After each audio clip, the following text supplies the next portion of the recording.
Hello बच्चों, स्वागत है इस वीडियो पे जिस पे हम लोग बात करने वाले हैं कक्षा 9 के मैथ का पहला चैप्टर स्टार्ट करने वाले हैं। और इसमें हम लोग कंप्लीट परिचय कंप्लीट करेंगे, जितना भी हम इसमें हो सकेगा कवर करने की कोशिश करेंगे। ठीक है, तो अभी हम लोग सिर्फ और सिर्फ संख्याओं के बारे में समझेंगे। और ये सभी संख्याएं आप लोगों ने कहीं ना कहीं पढ़ रखी हैं, इसलिए मैं थोड़ा सा शॉर्ट में बताते हुए चलूँगा। बाकी इतना मुझे पता है कि इस वीडियो को देखने के बाद आपको इस टॉपिक से रिलेटेड कोई भी प्रश्न नहीं छूटेगा आपके मन में। ये नहीं होगा कि इस टॉपिक से कोई भी प्रश्न आपसे छूट के चला जाए, मैं इसकी गारंटी लेता हूँ। और याद रखना कि पेपर में 1 से 2 नंबर के प्रश्न केवल इसी टॉपिक पर, संख्याओं पर आधारित आते हैं। तो इस टॉपिक को बिल्कुल शुरू से अंत तक जरूर देखिएगा। तो चलिए हम लोग वीडियो शुरू करते हैं बिना देरी किए। यहाँ पे हमको क्या कह रहा है, अपनी संख्याओं की जानकारी। यहाँ पे कुल मिला के इस वीडियो पे हम लोग अपनी संख्याओं के बारे में जानेंगे, जो कि एक एक से हम लोग स्टेप से समझते हैं। यहाँ पे लिखा हुआ प्राकृतिक संख्याएं। तो प्राकृतिक संख्याएं क्या होती हैं, आपने बचपन से पढ़ रखा है। ऐसी संख्याएं जिनको हम लोग किसी चीज़ को गिनने के लिए प्रयुक्त करते हैं, काउंटिंग के लिए प्रयुक्त करते हैं। मैं उम्मीद करता हूं कि आप लोग कॉपी पेन ले करके बैठते हैं जब भी आप किसी भी, चाहे मेरी क्लास हो चाहे जो भी क्लास बैठे हैं आप देखने के लिए। तो उसमें आप ज़रूर से ज़रूर एक रफ या फिर एक पेन दोनों को लेकर के बैठिए, ताकि आपको ज़्यादा से ज़्यादा, और हाँ, नोट्स बनाने की ज़रूरत कोशिश किया जाए। जो भी यहाँ पे पढ़ाया जाए उसको साथ में साथ आपको हाँ या ना में जवाब देते हुए चलना है, और अपने से नोट्स ज़रूर बनाना है। ठीक है, जो भी समझ में आए, जो यहाँ पे पढ़ा रहा हूँ मैं उसको साथ साथ में बनाते हुए चलेंगे तो आपको भी आसानी रहेगी और मुझे भी आसानी रहेगी। अब हम आगे बढ़ते हैं। प्राकृत संख्या, अगर मैं कहूँ कि आपके घर में, ध्यान से समझना मेरी बात को, अगर मैं कहूँ कि आपके घर में कुल कितने पंखे हैं, तो आप कैसे या फिर आपके घर में कितने कमरे हैं, तो आप कैसे काउंट करोगे? 1 2 3 4 5 ऐसे ही काउंट करोगे। अगर रूम की बारी आएगी तो 1 2 3 4 5 इस तरह से ही काउंट करोगे। तो याद रखना, प्राकृत संख्याएं क्या होती हैं? प्राकृत संख्याएं वे संख्याएं होती हैं जो 1 से स्टार्ट होती हैं, और यहाँ पे 1 2 3 इस तरह से ये संख्याएं आगे बढ़ती हैं। क्या मेरी बात समझ पा रहे हो आप लोग? हाँ या ना में उत्तर जरूर दीजिएगा। तो ऐसी संख्याएं जो 1 से प्रारंभ होती हैं, और जिन संख्याओं का हम लोग यूज किसी वस्तु की गणना करने में करते हैं, काउंटिंग करने में करते हैं। तो यहाँ तक मेरे ख्याल से बात समझ में आ गई होगी। याद रखना, सबसे छोटी प्राकृत संख्या 1 होती है। ये आपके ऑब्जेक्टिव में क्वेश्चन बनेगा कि सबसे छोटी प्राकृत संख्या क्या होती है, तो आपको जवाब देना है कि 1 होती है। आगे बढ़ते हैं हम। पूर्ण संख्या क्या होती हैं? याद रखिए, पूर्ण संख्या क्या होती है? यदि हम प्राकृत संख्याओं के समुच्चय में, प्राकृत संख्याओं के समूह में 0 यानी शून्य को शामिल कर लेते हैं, तो ऐसी संख्याएं जो होंगी वो हमारी पूर्ण संख्याएं कहलाएंगी। यही प्राकृत संख्याएं ही रहेंगी। यहाँ पे ध्यान से समझिएगा, कंफ्यूज नहीं होगा, बिल्कुल भी कंफ्यूज नहीं होना। हमें यहाँ पे प्राकृत संख्याएं ले लेनी है, और इसके साथ में हमें यहाँ पे उसके साथ में हमें क्या करना है, इसके साथ में हमें शून्य भी शामिल कर लेना है। तो याद रखना, पूर्ण संख्याओं का समुच्चय बन जाएगा या पूर्ण संख्याओं का समूह बन जाएगा। ठीक है, अब यहाँ से एक नोट्स बनते हैं। याद रखना इस बात को कि कई सारी चीज़ें बनेंगी आपकी, जो कि आपको याद रखना है। मैं यहाँ पे लिख करके आपको बता रहा हूँ क्या नोट्स बनेगा। याद रखना कि सभी प्राकृत संख्याएं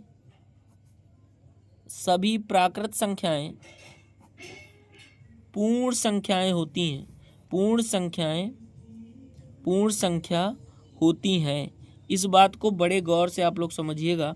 मैंने क्या लिखा है? मैंने लिखा है कि सभी प्राकृत संख्याएं पूर्ण संख्या होती हैं। आप देख सकते हैं यहाँ पे जितने भी प्राकृत संख्याएं हैं वो सभी हमारे पास पूर्ण संख्याएं में भी हैं। तो यहाँ पे हम जितनी भी प्राकृत संख्या है उनको हम पूर्ण संख्या कह सकते हैं। परंतु यहाँ पे परंतु मैं लगा रहा हूँ, इसका बहुत अधिक महत्व है। परंतु हम ऐसा नहीं कह सकते हैं कि सभी पूर्ण संख्याएं वो प्राकृत संख्याएं नहीं होती हैं। इस बात को ध्यान रखिएगा। प्राकृत संख्या पूर्ण संख्या हो सकती है, लेकिन सभी पूर्णांक संख्याएं प्राकृत संख्याएं नहीं होंगी। प्राकृत संख्या को हम पूर्ण संख्या कह सकते हैं, लेकिन पूर्ण संख्या को हम प्राकृत संख्या नहीं कह सकते हैं। जैसे मैं अगर कहूं कि बताओ जीरो क्या है, जीरो पूर्ण संख्या है या फिर प्राकृत संख्या है? तो बताइए, आप लोग जवाब दीजिए, हाँ या ना में जवाब दीजिए। तो यहाँ पे आप देखिए कि जीरो आपका यहाँ पे देखिए प्राकृत संख्या में कभी भी जीरो नहीं है। 1 2 3 इस तरह से स्टार्ट हो रही है और यहाँ पे पूर्ण संख्याओं में जीरो आ रहा है, तो हम कहेंगे कि जीरो कैसी संख्या है? पूर्ण संख्या है। कैसी संख्या है? पूर्ण संख्या है। तो इसमें कन्फ्यूजन रहता है। यहाँ से आपका एक पॉइंट तो क्लियर हो गया कि जितने भी प्राकृत संख्याएं होंगी वो सभी पूर्ण संख्याएं होती हैं, लेकिन सभी पूर्ण संख्याएं प्राकृत संख्या नहीं होती है। शून्य का भी क्लियर हो गया, शून्य प्राकृत संख्या है कि पूर्ण संख्या है? तो प्राकृत नहीं है, ये हमारे पास पूर्ण संख्या होती है। यहाँ तक आपको बात क्लियर हो गई। मैं नोट्स बनवाते हुए चल रहा हूँ साथ में, ठीक है। इसके बाद हम पूर्णांक समझते हैं। तो याद रखना पूर्णांक क्या होती हैं। अब देखना ध्यान से, अब यहाँ पे हम पूर्ण संख्याएं हैं, पूर्ण संख्याओं के समूह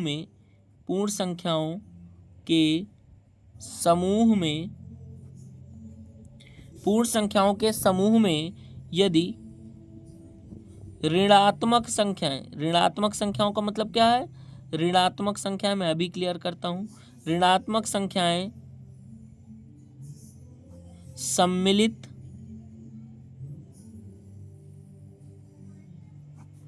सम्मिलित हो जाए।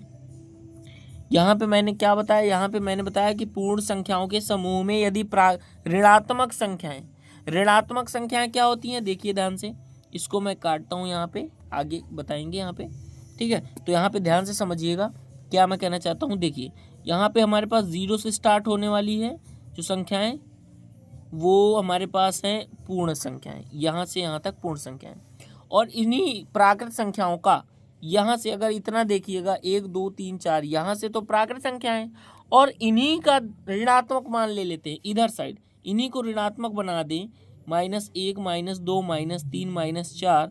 इस तरह से हम इस तरह पीछे की तरफ बढ़े, ये आगे की तरफ बढ़ेंगे। तो यहाँ पे आप देख सकते हैं कि जितनी भी पूर्ण संख्याएं हैं, देखिए यहाँ से यहाँ तक की जितनी भी स्टार्ट वाली संख्याएं, उनको हम लोग प्राकृत संख्या बोलते हैं। जीरो को शामिल कर लेते हैं, तो ये जो जीरो से लेकर के इधर काउंट करेंगे तो ये पूर्ण संख्याएं हो जाएंगी। और अगर टोटल हम लोग काउंट कर लेते हैं तो ये हमारे पास पूर्णांक संख्याएं बन जाएंगी। एक बात का और याद रखना, यहाँ पे 0 हो गया, 1 हो गया, 2 हो गया, 3 हो गया, 4 हो गया, इस तरह से इधर बढ़ेंगे। -1 हो गया, -2 हो गया, -3 हो गया, -4 हो गया, इस तरह से हम इधर पीछे की तरफ बढ़ेंगे। तो एक बात का आपको ध्यान रखना है, जीरो, यहाँ पे जीरो है ना, जीरो से दाईं ओर सदैव धनात्मक संख्याएं होती हैं। हमेशा दाईं ओर कौन सी संख्याएं होती हैं? धनात्मक संख्याएं होती हैं, पॉजिटिव होती हैं। और जीरो से बाईं ओर जितनी भी संख्याएं होती हैं वो हमारे पास, यहाँ पे बाईं ओर जितनी भी संख्याएं होती हैं तो ये होती है हमारे पास ऋणात्मक संख्या। इस बात को आपको ध्यान रखना है। अब यहाँ से एक नोट और बनेगा, और वो नोट मैं यहाँ पे लिखता हूँ, ध्यान से समझना। यहाँ पे क्या मैं ये कह सकता हूँ कि जितनी भी पूर्ण संख्याएं हैं वो सभी पूर्णांक में मिल रही हैं क्या? बिल्कुल मिल रही हैं। 0 1 2 3 4 5 6, यहाँ भी 0 1 2 3 4 5 6। इसका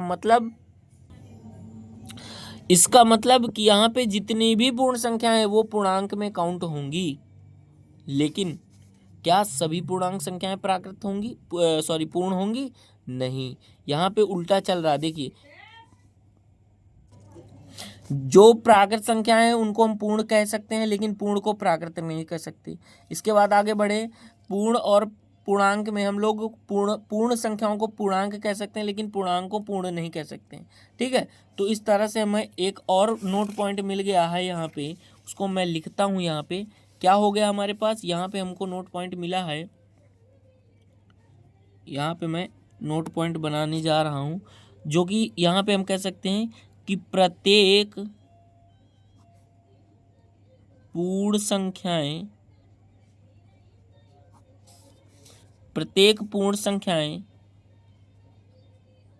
पूर्णांक होते हैं या होती हैं, परंतु प्रत्येक पूर्णांक पूर्ण संख्या नहीं होते हैं, पूर्ण संख्याएं नहीं होती हैं। इस बात का ध्यान रखिएगा। यहाँ पे कोई आपको लोड नहीं लेना है। ठीक है, यहाँ पे मैं ये बताना चाहता हूँ कि जितनी भी पूर्ण संख्याएं हैं उनको हम लोग पूर्णांक कह सकते हैं, लेकिन सभी पूर्णांकों को हम पूर्ण नहीं कहेंगे। जैसे मैं एक एग्जाम्पल से समझाता हूँ तो आपको ज़्यादा बेहतर तरीके से समझ में आएगा। ठीक है, यहाँ पे अगर मैं लिखूँ कि 4 या फिर -4, बताइए क्या ये पूर्ण संख्या है? तो देखिए ध्यान से, पूर्ण संख्या में यहाँ पे 0 से दाईं ओर और 0 से दाईं ओर तो धनात्मक संख्या है और ये हमारे पास ऋणात्मक है। तो इसका मतलब कि पूर्ण संख्याओं में ऋणात्मक संख्याएं नहीं है, और ऋणात्मक संख्याएं नहीं है तो फिर ये -4 पूर्ण संख्या नहीं है। पूर्ण संख्या नहीं है तो फिर ये कहाँ जाएगा? ये भी जाएगा पूर्णांक में। ठीक है, अगर मैं कहूँ कि देखिए 0 क्या है, तो 0 अगर मैं पूर्ण और पूर्णांक में पूछूं कि पूर्ण है कि पूर्णांक है, तो ध्यान रखना ये दोनों है, पूर्ण में भी है और पूर्णांक में भी है। लेकिन अगर कहूँ कि बताओ 0 प्राकृत संख्या है, तो आपका जवाब होना चाहिए कि नहीं, 0 प्राकृत संख्या नहीं है। क्या मेरी बात समझ पा रहे हो? इसके बाद हम लोग चलते हैं भिन्न संख्याओं पर, या फिर भिन्न संख्याओं को, यहाँ पे भिन्न तो आपको सबको पता है। हम लोग आगे बढ़ते हैं और हम लोग बढ़ते हैं प्राकृत संख्याएं क्या होती हैं, परिमेय संख्याएं क्या होती हैं। तो ध्यान से समझना, ये बहुत ही इंपॉर्टेंट टॉपिक है। ये आपके बोर्ड एग्जाम में तो आता ही आता है, 6 नंबर के प्रश्न इससे बनेंगे। और याद रखना कक्षा 10 में ये बहुत ही आपका जो है इम्पॉर्टेंट रोल निभाता है। कैसे करेंगे हम लोग? परिमेय संख्या क्या होती हैं, ध्यान समझना। अब आपको इतना तो क्लियर है कि पूर्णांक क्या होती है। मैं साइड में लिख देता हूँ यहाँ पे पूर्णांक, क्योंकि पूर्णांक का रोल है ना यहाँ पे। पूर्णांक यहाँ पे हम लिखते हैं 0, 1, 2, 3, 4, -1, -2, -3, इस तरह से माइनस प्लस वाली संख्याएं होती। ये मैंने इसलिए लिख दिया है ताकि आपको कोई भी परेशानी ना हो ये संख्याएं समझने में। और याद रखना, इसको बहुत अच्छे से आप लोग समझिएगा, परिमेय संख्याएं। ठीक है, तो इसके लिए कुछ कंडीशंस होती हैं, उसको आपको बस ध्यान रखना है और इसमें कुछ नहीं है। तो परिमेय संख्या क्या होती हैं? ऐसी पूर्णांक संख्याएं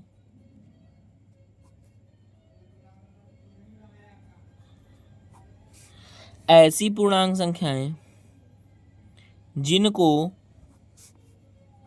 P/Q के रूप में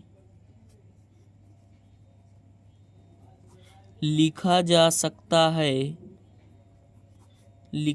सकता है, जहां, ये बहुत इंपॉर्टेंट बात है, जहां P व Q दोनों सहअभाज्य संख्याएं हैं। सहअभाज्य, यहाँ पे सहअभाज्य क्या है मैं अभी क्लियर करता हूँ। ठीक है, P/Q का मतलब होता है अंश बटे हर के रूप में। ठीक है, यहाँ पे आपको क्या समझना है कि ऐसी पूर्णांक संख्याएं जिनको P/Q के रूप में लिखा जा सकता है, जहाँ पे P और Q दोनों सहअभाज्य संख्याएं होती हैं। और एक बात याद रखना, Q जो है वो कभी भी 0 ना होने पाए। इतनी बात अगर आपको समझ में आ रही है तो आपको परिमेय संख्याएं मुबारक को समझ में आ गया। अगर नहीं समझ में आया तो फिर से ध्यान से समझिए मैं क्या कहना चाहता हूँ। मैं ये कहना चाहता हूँ, जैसे मैंने कोई एक एग्जाम्पल लिया, मैंने 3/4, ये हमारे पास ध्यान से समझिएगा, 3/4 ये मैंने एक उदाहरण लिया।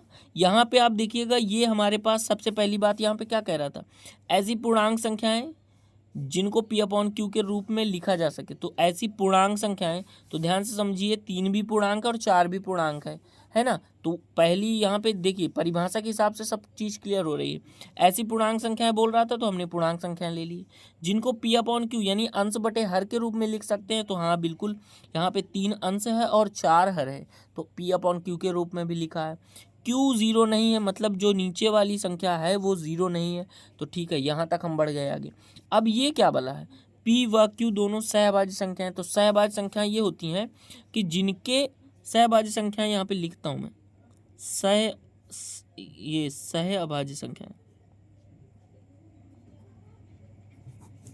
सहभाज्य संख्याएं क्या होती हैं, ऐसी संख्याएं जिनका HCF जो होता है ना वो 1 होता है।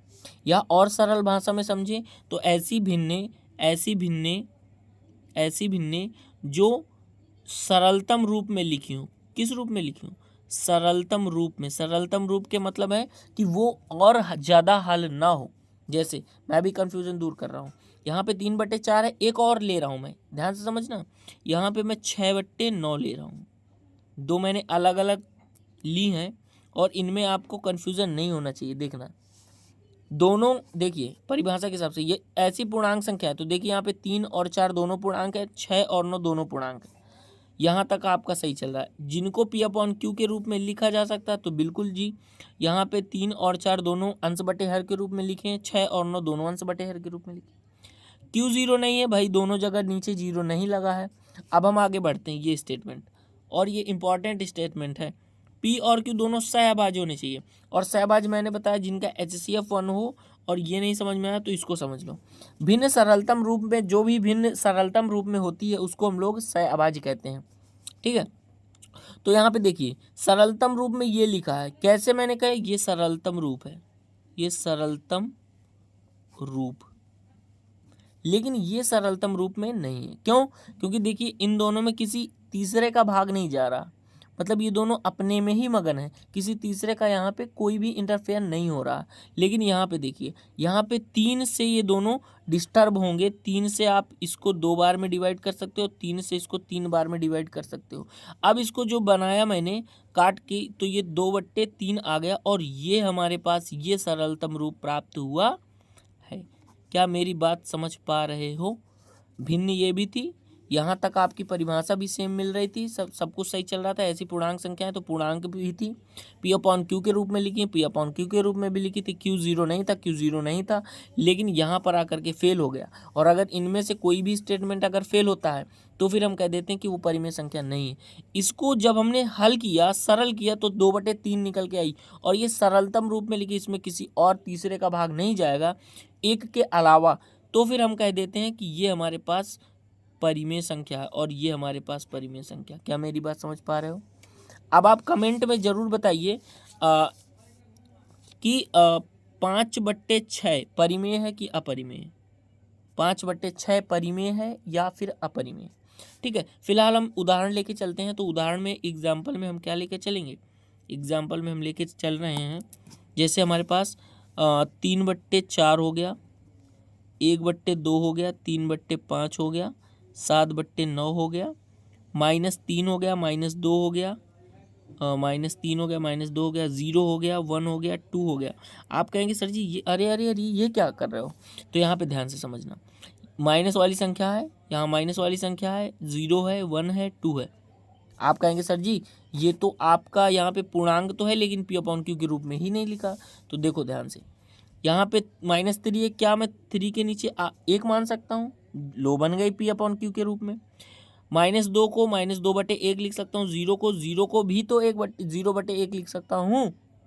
तो इन सब के बट्टे में 1 तो लगा ही सकता हूँ, क्योंकि 1 का तो भाग जाएगा, कोई फर्क पड़ने वाला नहीं है, तो हम 1 लगा देते हैं, ठीक है।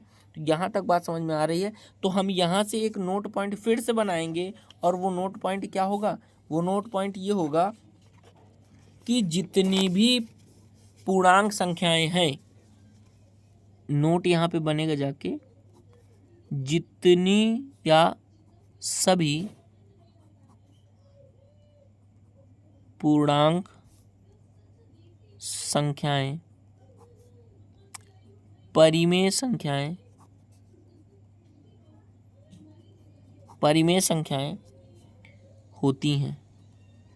होती हैं यहाँ पे, क्योंकि वो या उन्हें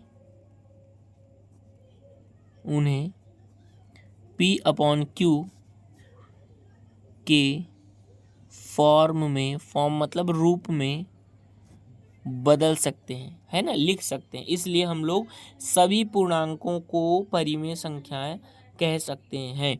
लेकिन क्या इसका उल्टा भी सही है? क्या सभी परिमेय संख्याओं को हम पूर्णांक कहेंगे क्या सभी परिमेय संख्याओं को पूर्णांक कहेंगे क्या? बिल्कुल नहीं। पूर्णांक को परिमेय कह सकते हैं, लेकिन परिमेय को पूर्णांक नहीं कहेंगे। ठीक है, पूर्णांकों को परिमेय कह सकते हैं, लेकिन परिमेय को पूर्णांक नहीं कहेंगे। बात आ रही समझ में?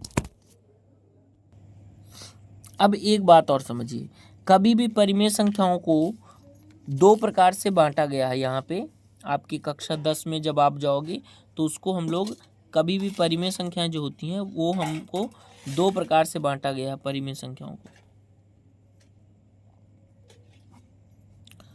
कौन कौन से दो प्रकार हैं, ध्यान से समझिएगा। उसको हम लोग दशमलव प्रसार, क्या कहेंगे? दशमलव प्रसार। दशमलव प्रसार के अनुसार हम उसको जो है दो भागों में बांटते हैं। एक हमारा होता है शांत दशमलव प्रसार और एक होता है अशांत दशमलव प्रसार।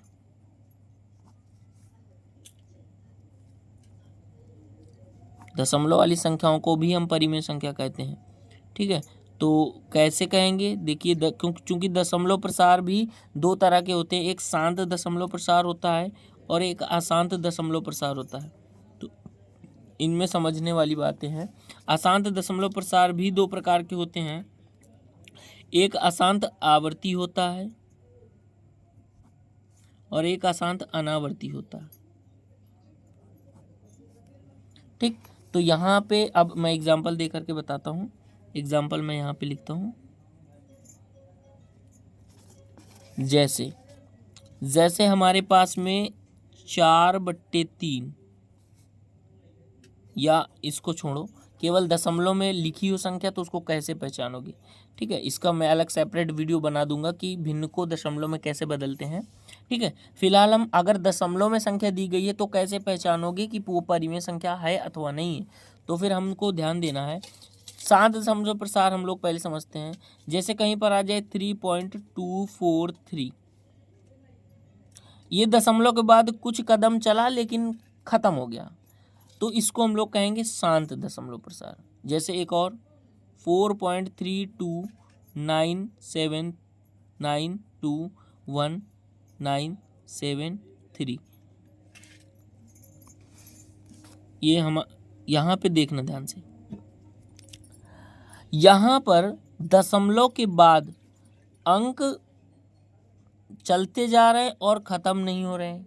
ये डॉट डॉट का मतलब मैंने ये लगाया है कि ये आगे बढ़ते चले जा रहे हैं और इसमें भाग चला जा रहा है, जो भी संख्या का ये दशमलव प्रसार है। तो यहाँ से ये बात समझ में आई, जो दशमलव के बाद कहीं ना कहीं ख़त्म हो जाए उसको हम लोग कहेंगे शांत। क्या कहेंगे? शांत कहेंगे। लेकिन ये ख़त्म ही नहीं हो रहा तो इसको हम लोग कहेंगे अशांत। क्या कहेंगे? अशांत। अब अशांत में दो कैटेगरी हैं, आवर्ती और अनावर्ती। तो देखिए ध्यान से, अशांत तो समझ में आ गया, दशमलव के बाद वो अगर ख़त्म ना हो, वो शांत ना हो, तो उसे अशांत कहेंगे। और अशांत, अनावर्ती, आवर्ती समझाता हूँ। देखिए 5.3333 और यहाँ पे 33, जैसे 4.2222 इस तरह से। तो देखिए यहाँ पे ये भी अशांत है, ये भी अशांत है और ये भी अशांत है। अशांत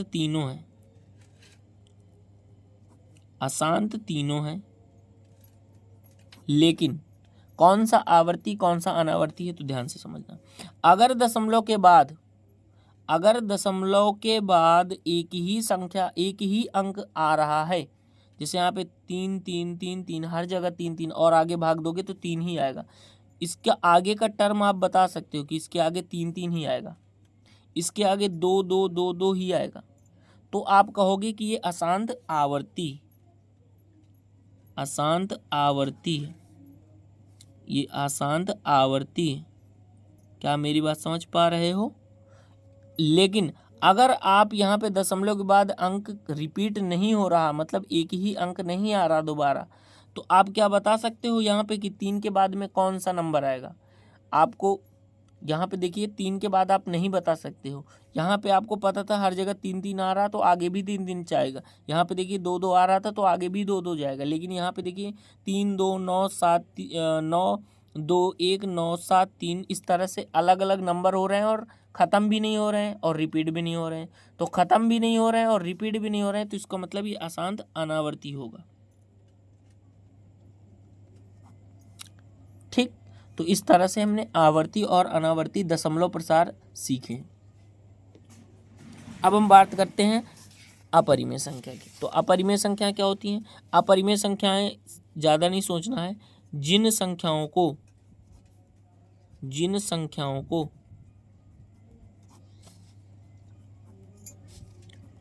P/Q के रूप में नहीं लिख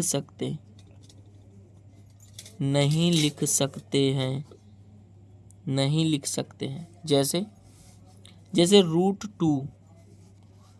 अब आप कहेंगे सर जी √2 के नीचे आप 1 लगा सकते हो P/Q के रूप में, तो हो गया। लेकिन आप थोड़ा सा और ध्यान दो, यहाँ पे मैंने एक बात और बताई थी कि दोनों पूर्णांक होने चाहिए, पहली बात, और दोनों P/Q के रूप में लिखे होने चाहिए।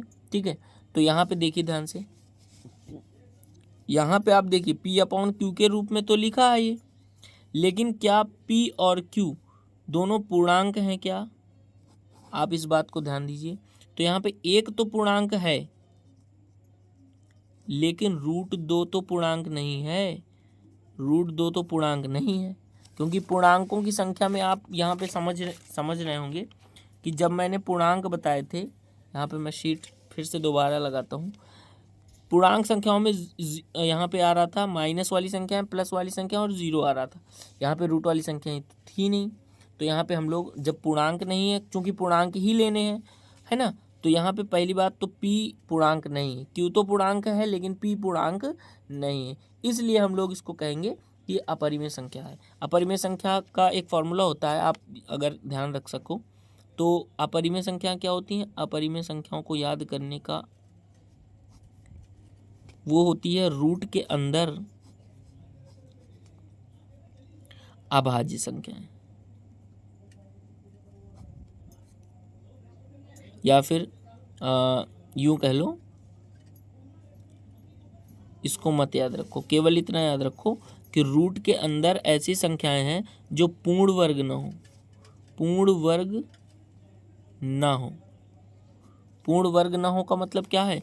पूर्ण वर्ग का मतलब है कि रूट के अंदर संख्याएं हो, जैसे कि 2 आ जाए, 3 आ जाए, 4 नहीं आना चाहिए, क्योंकि अगर √4 हो गया तो √4 तो यहाँ पे 4 तो पूर्ण वर्ग है ना, √4 तो कंप्लीट स्क्वायर है, किसका? 2 का, तो इसका मान √4 का मान तो 2 निकल के आ जाएगा।